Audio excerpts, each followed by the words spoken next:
Hi friends, இந்த வீடியோவில் என்ன பார்க்க போகிறோம் அப்படின்னா 11th ஸ்டாண்டர்ட் இயல் 1ல் மொழி முதல் இறுதி எழுத்துக்கள் இலக்கணம் தான் பார்க்க போகிறோம். மிக எளிமையாக தான் பார்க்க போகிறோம். வீடியோவை வந்து ஸ்கிப் பண்ணாமல் எண்டு வரைக்கும் பாருங்கள். ஃபஸ்ட்டு மொழி முதல் எழுத்துக்கள் எத்தனை அப்படின்னா 22. அது என்னென்ன எழுத்துக்கள் மட்டும் இந்த முதல் எழுத்துக்களாக வரக்கூடிய இந்த 22 எழுத்துக்களை மட்டும் தெரிஞ்சுக்குங்க. புக்கில் மொழி முதல் எழுத்தாக வராது அப்படின்னு சொல்லிட்டு ஒரு சில எழுத்துக்கள்லாம் கொடுத்துருப்பாங்க. நீங்கள் வரக்கூடிய எழுத்துக்களை தெரிஞ்சுக்கிட்டிங்கன்னா மீதி எழுத்துக்கள் வராது அப்படிங்கிறத நீங்கள் மைண்டில் செட் பண்ணிக்கலாம். அதனால் வரக்கூடியதை மட்டும் தெரிஞ்சுக்குங்க. உயிரெழுத்துக்கள் 12. உயிர்மை எழுத்தில் காங்கா சாங்க தானா பாமா ஏவ இந்த 10 எழுத்துக்களும் மொழி முதல் எழுத்துக்களாக வரும். அதில் ஙனம் என்னும் சொல்லில் மட்டுமே ங அப்படிங்கிறது வரும்னு சொல்லியிருக்காங்க.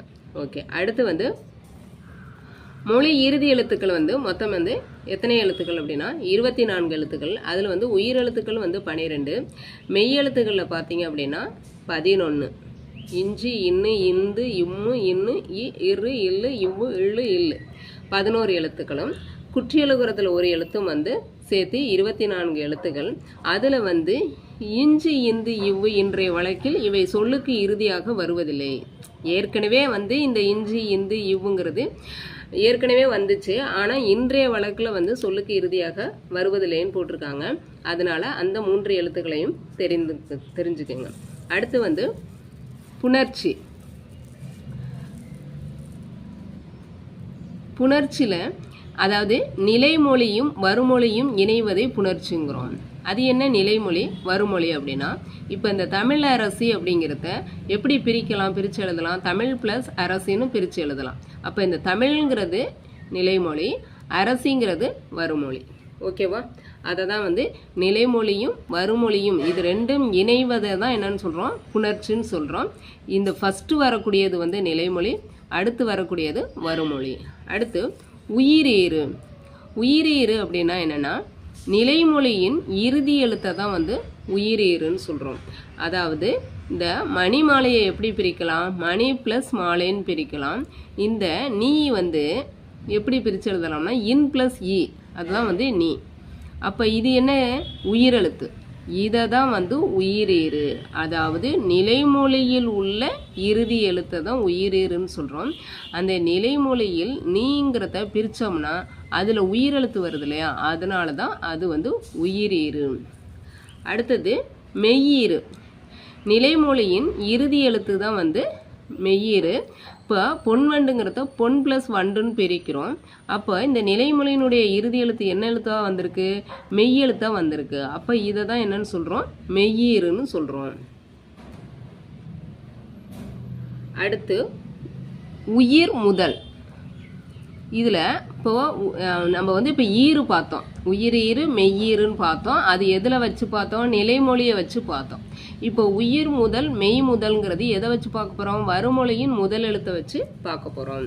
அப்போ வாழை இலை அப்படிங்கிறத எப்படி பிரிக்கலாம் அப்படின்னா, வாழை ப்ளஸ் இலைன்னு பிரிக்கிறோம். இதில் வருமொழியினுடைய முதல் எழுத்து என்ன எழுத்து? உயிர் எழுத்து. அப்போ இதை தான் என்ன சொல்கிறோம்? உயிர் முதல் அப்படின்னு சொல்கிறோம். அடுத்து மெய் முதல் பார்க்கலாம். வருமொழியின் முதல் எழுத்தை தான் இதையும் பார்க்க போகிறோம். இந்த தமிழ் நிலங்கிறத எப்படி பிரிக்கிறோம்? தமிழ் ப்ளஸ் நிலம். இதில் இந்த நீ அப்படிங்கிறது எப்படி பிரிக்கலாம்னா இந்து ப்ளஸ் ஈன்னு பிரிக்கலாம். இதில் இந்துங்கிறது என்ன? மெய் எழுத்து. அதை தான் சொல்லியிருக்காங்க மெய் முதல். ஓகேவா? அடுத்து எழுத்துக்களின் அடிப்படையில் புணர்ச்சி. இப்போ நிலைமொழி இறுதி எழுத்தாகவும் வருமொழி முதல் எழுத்தாகவும் எழுத்துக்கள் சந்திக்கும் முறையை 4 விதமாக பிரிக்கலாம்னு சொல்லியிருக்காங்க. அப்போ எப்படி பிரிக்கலாம்? இப்போது மலையறிவின்னு இருக்குது. இப்போது உயிர் ப்ளஸ் உயிர், அதாவது என்னென்னா இந்த லைங்கிறத பிரித்து எழுதணும்னா என்ன? இல் ப்ளஸ் ஐ, அந்த ஐயை தான் இங்கே போட்டிருக்காங்க. அடுத்து வருமொழியின் முதல் எழுத்து என்ன? ஆ. அப்போ இது எப்படி? இது தானே சந்திக்கும் இடம். இது ரெண்டையும் வச்சு தானே புணரப்போகுது. இதையும் வச்சு அதை தான் இங்கே சொல்லியிருக்காங்க. இங்கே இதை ஐ, இங்கே இருக்கிறது அ. அப்போ ஐங்கிறது என்ன? உயிரெழுத்து. ஆங்கிறது உயிரெழுத்து. அதான் உயிர் ப்ளஸ் உயிர் அப்படின்னு ஒரு வகையாக பிரிக்கலாம். அடுத்தது மெய் ப்ளஸ் உயிர். இதில் எண்டில் என்ன இருக்குது? மெய் எழுத்து இல். அடுத்து இதில் முதல்ல என்ன இருக்குது? உயிரெழுத்து. அதான் மெய் ப்ளஸ் உயிர். அடுத்தது பாருங்கள், உயிர் ப்ளஸ் மெய். இப்போ இந்த நையை பிரித்தோம்னா இன் ப்ளஸ் ஐ, அதான் ஐ போட்டிருக்கோம். இந்த மாவை பிரித்தோம்னா இம் இம் ப்ளஸ் ஆ வரும், அதான் இம்மை போட்டிருக்கோம். அப்போ இது உயிர், இது மெய், அதான் உயிர் ப்ளஸ் மெய். அடுத்தது மெய் ப்ளஸ் மெய். தேன் ப்ளஸ் மலையில் இது வந்து இன்னு, இந்த மாவை பிரிக்கும் போது இம் ப்ளஸ் ஆன்னு வரும், அப்போ அந்த இம். அப்போ இது ஒரு மெய்யெழுத்து, இது ஒரு மெய்யெழுத்து, மெய் ப்ளஸ் மெய். இந்த மாதிரி 4 வகையாக உயிர் ப்ளஸ் உயிர், மெய் ப்ளஸ் உயிர், உயிர் ப்ளஸ் மெய், மெய் ப்ளஸ் மெய், இந்த புணரும் இடத்தில் 4 வகையாக எழுத்துக்களின் அடிப்படையில் புணர்ச்சி உருவாகுதுன்னு சொல்கிறாங்க. அடுத்தது சொற்களின் அடிப்படையில் புணர்ச்சி எப்படி அப்படின்னு கேட்டிருக்காங்க. இலக்கண வகையால் சொற்கள் வந்து 4 வகை. அதில் இடைச்சொல்லும் உரிச்சொல்லும் வந்து எதை பெயரையும் வினையையும் சார்ந்தே வருகிறது.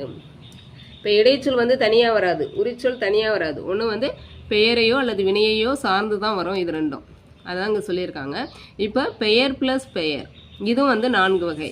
அதாவது இது வந்து பெயர்ச்சொல் கனிங்கிறது, சாருங்கிறதும் பெயர்ச்சொல். அப்போ பெயர் ப்ளஸ் பெயர், பெயர் பெயர் தொடர் அப்படின்னு வருது. அடுத்தது பெயர் ப்ளஸ் வினை. தமிழ்ங்கிறது பெயர்ச்சொல், படிங்கிறது வினைச்சொல். இப்போ பெயர் ப்ளஸ் வினை, பெயர் வினைத்தொடர். அடுத்து வினை ப்ளஸ் வினை. நடந்துங்கிறது வினைச்சொல், செல்ங்கிறது வினைச்சொல். இப்போ வினை ப்ளஸ் வினை, வினை வினைத்தொடர். அடுத்தது வினை ப்ளஸ் பெயர். படித்த அப்படிங்கிறது வினைச்சொல், நூல்ங்கிறது பெயர்ச்சொல். அப்போ வினை பெயர் தொடர். அடுத்து குற்றியலுகர ஈறு. அதாவது குற்றியலுகரம் வந்து 6 இடத்துல வந்து ஈறு வரும் அப்படின்னு சொல்லியிருக்காங்க. ஃபஸ்ட்டு பாருங்கள், வீடு ப்ளஸ் இல்லை, வீடில்லை. இந்த டு அப்படிங்கிறது என்னன்னா குற்றியலுகரம். அது என்ன குற்றியலுகரம்? வீடுங்கிறது நெடில் தொடர் குற்றியலுகரம். நெடில் தொடர் குற்றியலுகரம் வந்து 2 எழுத்துக்களாக மட்டுமே வரும். அப்போ இந்த நம்ம கு சு டு து பு ரு, இது 6 எழுத்துக்கள் தான் வந்து குற்றியலுகர எழுத்துக்கள். அதில் வந்து ஃபஸ்ட்டு வந்து டூவில் பார்த்துருக்கோம். 2 எழுத்துக்கள், அதாவது ஃபஸ்ட் எழுத்து நெடில் எழுத்தாக இருந்து 2 எழுத்துக்கள் மட்டுமே வந்தது அப்படின்னா அது வந்து நெடில் தொடர் குற்றியலுகரம். வீங்கிறது நெடில், அப்போ 2 எழுத்துக்களாக மட்டும் வருகிறது. இது வந்து நெடில் தொடர் குற்றியலுகரம்.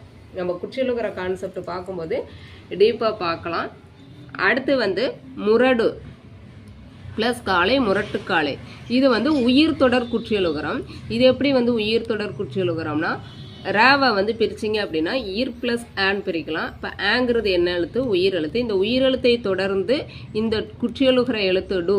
இப்போ குற்றியலுகர எழுத்து 6 எழுத்து என்ன? கு சு டு து பு ரு. அப்போ இந்த குற்றியலுகர எழுத்து வந்திருக்கு எதை? உயிரெழுத்தை தொடர்ந்து, அதனால தான் உயிர் தொடர் குற்றியலுகரம். அடுத்து வந்து அச்சு ப்ளஸ் பலகை. அச்சு பலகை, இது மிஸ்டேக்காக இருக்குது. அச்சு பலகை இது வந்து எதை தொடர்ந்து வந்திருக்கு? கசட தபர வல்லினம், வன்தொடர் குற்றியலுகரம். அதாவது வல்லின மெய்யெழுத்தை தொடர்ந்து வந்திருக்கிறதுனால இது வந்து வன்தொடர் குற்றியலுகரம். அடுத்து பாருங்க, பஞ்சு. சூங்கிறது குற்றியலுகர எழுத்து, எஞ்சுங்கிறது மெல்லின மெய்யெழுத்து. அப்போ இதனால இதை வந்து மென்தொடர் குற்றியலுகரம். அடுத்து மார்பு ப்ளஸ் கூடு. இருங்கிறது இடைத்தொடர், அதாவது இடையின மெய்யெழுத்து. பூங்கிறது குற்றியலுகர எழுத்து, அப்போ இடைத்தொடர் குற்றியலுகரம். அகு, இது வந்து ஆயுதம், இது வந்து குற்றியலுகர எழுத்து, அப்போ ஆயுதத்தொடர் குற்றியலுகரம். எகு ப்ளஸ் கம்பிங்கிறது ஆயுதத்தொடர் குற்றியலுகரம். அப்போ வந்து இந்த ஈறு எல்லாமே வந்து என்ன? குற்றியலுகர ஈறு. 6 விதத்தில் வந்து குற்றியலுகர ஈறு வரும்னு சொல்லியிருக்காங்க. ஓகே, புரிஞ்சிருக்கும்னு நினைக்கிறேன். வீடியோஸ் புரிஞ்சிருந்துச்சுன்னா லைக் பண்ணுங்கள், ஷேர் பண்ணுங்கள், கமெண்ட் பண்ணுங்கள். ஓகே, நன்றி. நெக்ஸ்ட் வீடியோவில் பார்க்கலாம். நன்றி.